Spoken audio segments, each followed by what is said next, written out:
visane kita diturunke lah maksudnya. Oke, jumpa lagi bersama saya Wong Ganteng Sandonyo, dan kali ini kita informasinya menarik. Yang selama ini banyak yang bertanya apakah intermittent apa break bisa turun di Hong Kong. Nah, ini salah satu buktinya. Teman kita yang intermittent berapa bulan, Mbak? Kurang 2,5 bulan finish kontrak di intermittent karena nggak mau renew kontrak. Karena nggak mau renew. Nah, ini alasannya juga keren ini. Nggak mau renew, nggak mau. Majikan langsung keluarin. Nah, nggak mau renew, langsung keluarin. Hari itu juga. Hari itu juga. 1 minggu setelah aku ngomong nggak renew, terus dia dapat pembantu langsung keluar. Padahal dia belum tanda tangan dengan majikan dengan pembantu yang baru. Oh, baru dapat cocok. Baru dapat cocok, belum tangan, sign ya? kontrak, dia langsung keluarin aku loh. Sadis nih. Ya. Kelicik, pokoknya majikan sekarang itu nggak teli ya. Jadi aku seneng bahasamu. jadi kita harus benar. Makanya kadang kita nggak bisa terlalu baik dengan majikan, terlalu nyelondoi, tapi sebenarnya itu ya perlu, tapi kadang kita harus cerdik juga dengan situasi yang ada loh. Karena saranku sih kalau misalnya nggak renew ya kita undur-undur saja, karena sekarang majikan 42 hari menjelang finish ya. Iya. 42 ya, hari. Kalaupun dikeluarkan terhitungnya finish. Dihitungnya finish. Jadi kurang 2 bulan. Tapi ini kan setengah. diseleke tuh, ditakok itu.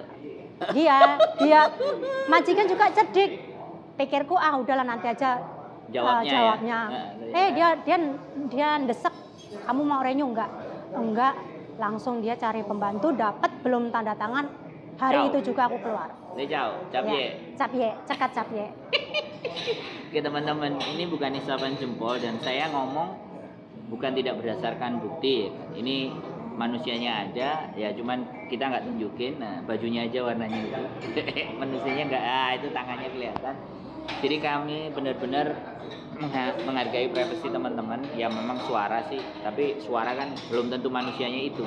Jadi ini bukan sesuatu yang bermasalah. Bisa kasih pesannya loh kalau memang nggak percaya. Jadi, memang nggak perlu. Netizen saya sudah sangat percaya.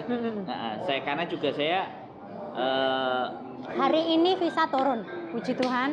Hari ini visa turun. Jadi proses keluar dari majikan sampai visa turun berapa lama nih? 1,5 bulan. 1,5 bulan. Ya, cuman prosedurnya sama ya, prosedurnya yang dilakukan minta rekomendasi. Pokoknya kita belajar merendahkan diri dengan majikan walaupun ego kita marah ya.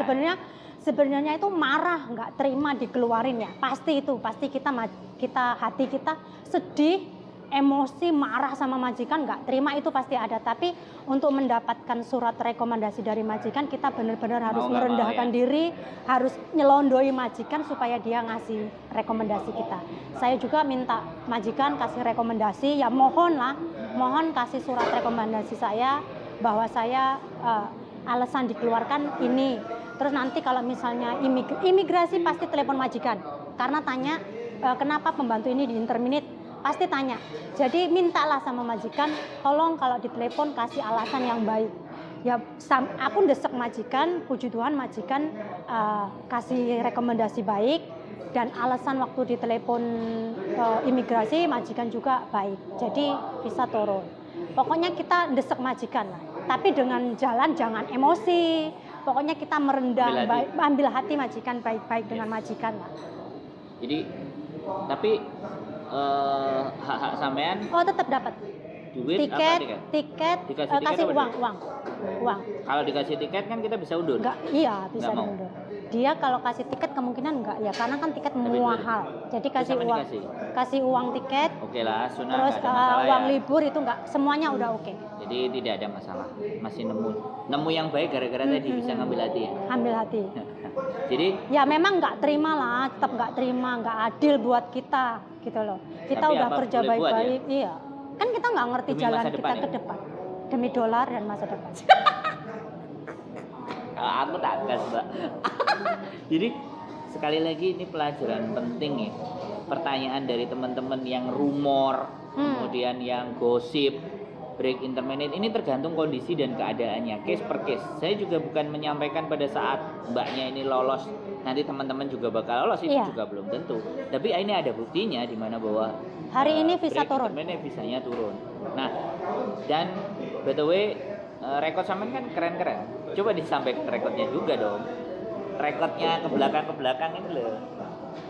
Ya. Pernah finish berapa kali? Ada Ya yang dulu pernah finish 8 tahun. Terus yang kemarin itu majikan kan pulang ke Cina, jadi 1,5 tahun itu boleh dibilang difinishkan. Ya, Terus yang ini tapi suratnya pun jadi intinya berarti deh. iya, aku notice karena majikan yang dulu kan inget nggak, dia nggak move, nggak ada surat pindah ke Cina, dia hanya pulang ke Cina karena dia data-data dia nggak ada kepindahan, jadi nggak bisa ngasih surat ke imigrasi. Tapi pokoknya difinishin cuma makanya sampean kan visanya turun. Iya, visa yang tahun yang dulu tuh kan. Tapi tetap turun kan? Turun, Nah, karena itu rekod yang dulu 8 tahun finish kan mungkin. Wah, berarti sampean keren-keren. Terus yang break, ini break, terus ini finish. Bisa turun. Ini yang intermediate finish. Jadi 2 kali lah nggak finish. Orang baik berarti sama. Puji Tuhan. Kan kumpulnya karo sampean. Jangan bilang. Jadi sekali lagi buat teman-teman bahwa penting juga rekod. Jadi kalau kalian mempunyai rekod yang baik, ya di Hong Kong kalian punya catatan yang tidak meleset, ya. Ya ini salah satu contohnya, betul. Jadi case per case, tapi yang ingin jadi pemahaman buat teman-teman bahwa jangan hanya berdasarkan rumor, gosip, takut, khawatir. Awalnya aku juga kayak gitu kan, takut kan. Aduh gimana, terus aku makanya ngubungi sampean kan. Gimana. Nah, berapa kali dirimu nelpon berkali-kali? Dari tahun lalu kan kita udah. Nah, itu malam itu kan tahu sendiri kan aku nelpon inbox berkali-kali, nelpon Mbak Yuni juga. Pokoknya jelas lah kita manusia pasti waktu dikasih interminute bingung, pikiran tuh blank. Karena belum mau pulang. Belum mau pulang karena rencana kan masih ada planning ke depan. Terus ya terutama juga cari agen yang mau menolong kita, itu juga perlu loh. Cari saya aja, nah, bisa cari agen. Kalau nggak cari agen ya cari dia yang bantu. Oh iya benar, Kak Sandro yang nyariin aku, jadi dia yang nolong. Pahalanya kurang. Jadi buat teman-teman sekali lagi, yang ingin beginilah yang sebenarnya ingin saya lakukan itu begini. Jadi di saat seseorang itu khawatir, bimbang, cari orang yang tepat. Nah, jadi saya ingin memberikan bahwa easy going.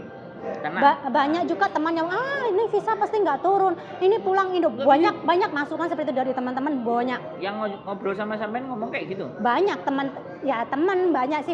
Aduh aku hari ini keluar, aduh visanya nggak turun. Itu banyak orang seperti itu, banyak yang nggak support ya? Iya, kayak melemahkan kita kalau gitu. Sama kita beda kan? Iya, terus makanya aku kan malam itu kan aku langsung telepon sampean kan, waktu ngomong sama majikan langsung ngomong besok keluar, itu malam ngomong, pagi langsung capek.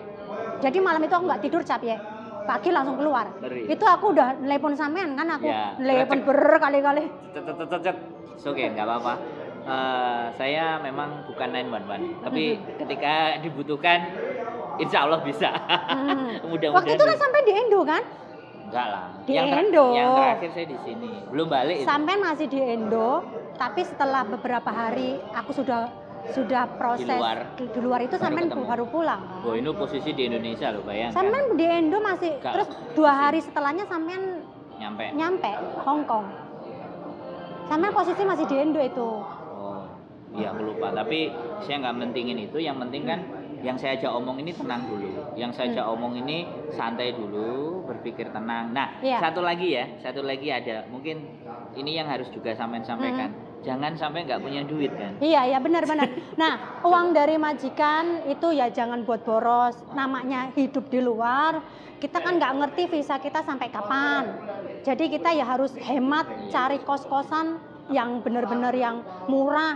Aku pun ya belajar ngirit, makan pun ya belajar ngirit. Cari tempat yang jangan di kota ya. Kalau di kota misalnya kayak Mongko itu kan makanan mahal, terus kos-kosan ya mahal. Aku puji Tuhan dapat kos-kosan 1 kamar itu cuma $50. Terus ya itu memang di daerah Yunlong ya, daerah desa. Makan pun daerah Yunlong kan ya murah. Jadi ya belajar hemat lah yang Tapi, biasanya. sekali lagi kan tidak ada prediksi pada saat Iya, itu sampai bisa. dikeluarkan. Makanya Iya. sampai masih pegang duit kan. Iya masih. Terus tabungannya tetap harus pegang lah. Nah, jadi nggak semuanya dikirim kan? Enggak, Ini enggak. catatan buat teman-teman sekali lagi. Ya saya memang bilang. kita dapat dari majikan kan sekian ribu. Ya, tapi Itu kan nggak jangan langsung, kan? jangan dikirim dulu, jangan masukin ke rekening kita Indonesia dulu. Kita Keep save, aja. keep kalau bisa usahakan punya tabungan Hong Kong atau ya. WeChat atau jadi kita uang masukkan di situ. Kalau misalnya yang kos rame-rame, takutnya kalau uang kita pegang hilang Yes, kan. ya. Jadi harus Bahaya. punya rekening atau masukkan WeChat atau Ya, ATNG seperti itu. Gampang dicairkan, Ah. tapi tidak mudah dicolong. Iya karena kalau di kos-kosan rame kan Pasti. kemungkinan besar itu kan. Kalau nyolong ATM-nya kan belum tentu Nggak uangnya mungkin bisa diambil, tahu kan? PIN-nya. Jadi Jadi kayak- setelah dapat cash dari majikan langsung masukkan saja. Nah ini salah satu ya, karena sekarang majikan tidak bisa kita tebak, Benar. majikan tidak bisa kita prediksi karena bagi Mau- dia itu sederhana sekali ngasih orang keluar kasih duit itu Udah sederhana cukup sekali. bagi mereka. Ya kan sederhana sekali kan? Iya, benar. Simple sekali Simple. kan? Bukan Yang angka penting yang aku urusan dengan kamu selesai gitu loh. Aku nggak ngerti di luar gimana gitu. pokoknya Terus- udah selesai kamu cabut. Kita kerja baik pun nggak jadi jaminan untuk majikan nggak ngeluarin Tiba. kita. Ya. Ini pesan yang harus. Kalau boleh dibilang aku benar-benar kerja di situ ya benar-benar dengan hati, ngurus anaknya dengan hati, benar-benar ya kerja baik. Tapi kan Saya tahu lah. Saya tahu Majikan- teman saya kok. saya, tapi kan majikan kita nggak ngerti sifatnya seperti apa, liciknya seperti apa kita nggak ngerti.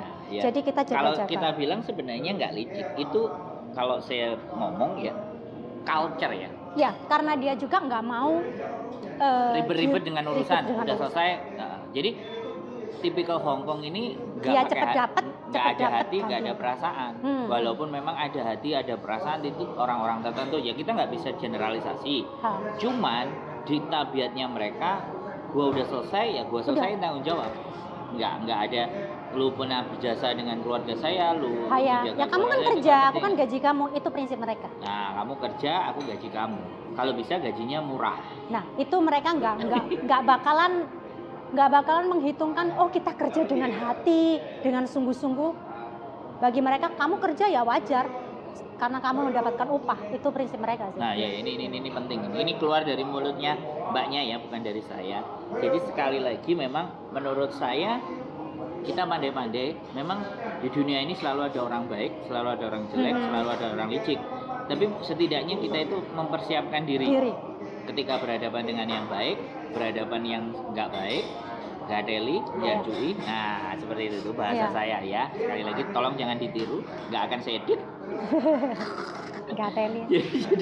Jadi seperti itu, dan yang bisa-bisanya cerita baru adalah staff agentnya minta ditraktir katanya. Ya, ada. Ya saya juga baru nemuin ada agen seperti ini. Saya lama di Hong Kong, agen ganti-ganti juga baru pertama kali ini. Sebenarnya nggak masalah sih, cuma agak rada Kok begitu aja kok gitu? begitu gitu loh. Maksudnya begitu saya tanda tangan selesai mereka minta traktir makan siang gitu loh. Sebenarnya ya nggak seberapa, cuma agak kok aneh maksudnya. Ya bagi kita, karena bagi kita orang Indonesia ya. karena kan banyak agen aku pernah coba baru kali ini seperti itu gitu. Dan kalau Agen misalnya agen isopo. agenmu. Dan kalau Aku wis misalnya metu. lanjut. terus kalau misalnya itu juga kalau kita mau ke imigrasi usahakan sedia uang berapa paling setidaknya 300 lah karena kita nggak ngerti ada agen yang Nggak kasih kita uang. Nah kalau pengalaman saya tadi Nggak agen dikasih. nggak kasih uang untuk ambil visa jadi Parah banget. ya untung aku ada cash gitu jadi ya makanya lain kali Untungnya nelpon sama, Mm-mm. nggak untungnya kita berteman. iya nah aku Kalau tanya nggak, emang visa kita bayar sendiri ya kayak gitu kan. Jadi ya aku tahu itu tanggung jawab dari majikan dan agen untuk visa cuma tadi kan agak kaget karena belum pernah seperti ini. Kalau agen-agen yang dulu kan kita dikasih uang untuk ambil visa gitu loh. Tadi itu ya kalau pas untung aku tadi ada uang, kalau pas nggak ada uang bingung kan gitu loh. Ya Sampai untung banyak tadi. uang. Puji Tuhan. Tapi setidaknya Tapi- ada buat pegang. Jadi sekali lagi ya, informasi yang disampaikan sama Mbak ini menurut saya A1 penting, dan teman-teman harus mengambil sisi baik, mengambil sisi Usahakan positif. minta surat notice yang baik dari majikan. Pokoknya Mbak, Kalau selesai dengan baik. pokoknya walaupun kita mau, ya pokoknya kita harus merendahkan diri benar-benar, walaupun kecewa pasti. Aku sampai di ujung rambut mungkin emosi ya, kecewa pasti, itu sangat kecewa dengan majikan. Oh secara ini nggak adil, saya kerja udah baik, saya kerja dengan hati, saya ngerawat anakmu benar-benar sayang, kok kayak gini 2,5 bulan dikeluarkan, ini pasti ada rasa kecewa, nggak terima, itu pasti. Tapi ya udahlah, untuk kita mendapatkan rekod baik dari majikan, usahakan kita rayu majikan, tolonglah beri kesempatan aku bekerja di Hong Kong, kasih rekomendasi yang baik ke imigrasi. Tolong kalau misalnya ditelepon imigrasi, bilang juga ke imigrasi bahwa saya ingin kasih surat yang baik, ditanya yang baik. Jadi jangan sampai majikan marah ke kita lagi. Udah kayak aku kan otomatis majikan itu sebenarnya marah karena aku nggak mau renew. Dia itu sebenarnya orang sini males kalau suruh cari pembantu. Jadi maunya kami tuh renew. Aku tuh sibuk, nggak ada waktu cari pembantu. Jadi dia sebenarnya tuh marah karena aku nggak mau renew. Jadi kalau misalnya aku sulet lagi, aku nggak terima, dia akan pasti kasih rekod jelek. Jadi kita ya udah, kita merendahkan diri. Alasannya nggak renew kenapa? Karena di rumah tambah keluarga kan, ada Kungkung Bobo tinggal di situ. Sebelumnya nggak ada? Sebelumnya nggak ada, 2 bulan sebelum. Tapi kalau gaji ditambah kira-kira gimana? Dia gak tambah. Dia mau gaji 6.000, cuma aku udah nggak mau. Karena 6.000. Artinya sebenarnya sudah ada negosiasi. Udah. Kan Dia kasih 6.000 kenapa? sifatnya agak nggak cocok dengan saya kan. Jadi sebenarnya itu sudah dari tahun kemarin aku mau break. Ada banyak sifat-sifat yang nggak cocok lah dengan saya. 6.000 loh ya?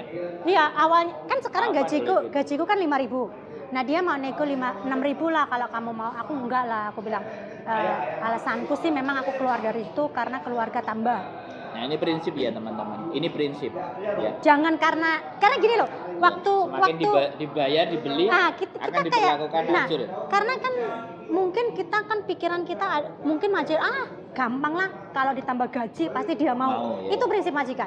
Jadi kan kalau kita sudah nambah kontrak, akhirnya kita nyesel, pekerjaan makin banyak. Orang sebelum finish aja kita merasa nggak mampu. Jadi mending kita mundur. Pesan penting ya. Tapi kalau memang sekali usahakan, dia bisa beli kita, ya udah, maka dia akan beli dan nginjek. Karena itu udah pasti, karena kan sifat dia nggak akan berubah itu waktu kita mau finish. Wow, ya. Nanti kalau setelah kita renew, sifat asalnya kembali lagi. Apalagi Kungkung Bobo udah tambah di situ, pekerjaan bunglon ya. Ya, harus dibaik-baikin karena ada maunya ya. Iya. Memang benar, sebelum 6 bulan sebelum finish itu sifatnya berubah banget. Berarti teman-teman harus waspadai pada saat majikan mempunyai kebanyakan sifat itu. Perubahan sifat, berarti ada maunya. Kebanyakan sebelum kita finish, mereka sifatnya berubah. Yang dulunya kayak apa jadi kayak malaikat. Tapi bisa jadi ya, seandainya dia juga tidak berubah ya, sama seperti awalnya ibaratnya yang seperti itu. Mau panjang apa enggak dia tetap tidak berubah. Itu malah bagus. Berarti itu layak dipertahankan. Berarti memang asli orang yang baik. Iya. Ini catatan. Tapi kan saya sudah paham sifat mereka selama 1,5 tahun dengan mereka, kan saya sudah paham kehidupan mereka seperti apa. Tapi setelah 6 bulan sebelum finish sifatnya berubah. Tadinya kok berubah seperti ini. Tapi kan aku harus waspada juga. Enggak. Memang waktu itu nego, ya udah aku tambah 1.000, aku memang nggak mau. Berarti loss ya, di loss mungkin dari situ dia marah. Yang baru nanti ini kehidupan baru lagi ya. Kehidupan baru. Adaptasi lagi. Nggak masalah. Memang aku orangnya seneng sih adaptasi sebenarnya. Dengan sifat-sifat dari situ kan kita sebenarnya mengenal karakter orang, pengalaman juga. Tapi masih kalau ada pusing kan ada yang ditelepon kan? Iya, masih lah. Selama itulah teman-teman. Tempat keluh kesah. Gunanya teman ya, kita sekali lagi karo ngopi, berkeluh kesah. Ini kopi. Jadi saya cuman kopi segelas ini cukup bisa mendengarkan apa yang kalian omongin, dan ya kalau bisa saya berikan solusi kalau bisa. Ya kebetulan ini bisa sama agent lama yang kemarin. Jadi kalau misalnya kita di interminute nggak usah takut. Ya memang pasti. Shock. Pasti khawatir, semuanya harus khawatir. dikendalikan, Tapi harus dikendalikan. Berdoa ya tetap ya, manusia tetap harus berdoa. Tapi sambil berdoa ya kita berserah, apapun yang terjadi siap. Walaupun selama nunggu visa itu rasanya embut-embutan. Keluar nggak sebenarnya walaupun Iya. nggak pun tiket juga sudah siap Tiket. pulang kan. Iya siap, sudah siap. Tinggal Tapi- telepon saya aja kalau nggak siap. Yang saya nggak siap adalah kalau tidur di tempat saya itu saya nggak siap. Pokoknya kalau di interminit usahakan siap uang karena hidup di luar itu sangat boros, dan usahakan kita makan pun nggak usah yang cari yang restoran ya, untuk nunggu visa itu ya cukup nasi kotak Sambal nggak kecap. apa-apa. Terima kasih Mbak, luar biasa Sama-sama, ceritanya. saya juga terima kasih. Kita Semoga sebarkan hal-hal yang baik ya. semoga bermanfaat buat teman-teman. Kalau Yes. di interminit nggak usah takut. Senang ya. Ini temanku ini baru kayak gini nih ya. Siapa yang mau jadi temanku silakan hubungi saya, dan terima kasih, semoga bermanfaat. See you the next video. Yo, See ya. bye-bye.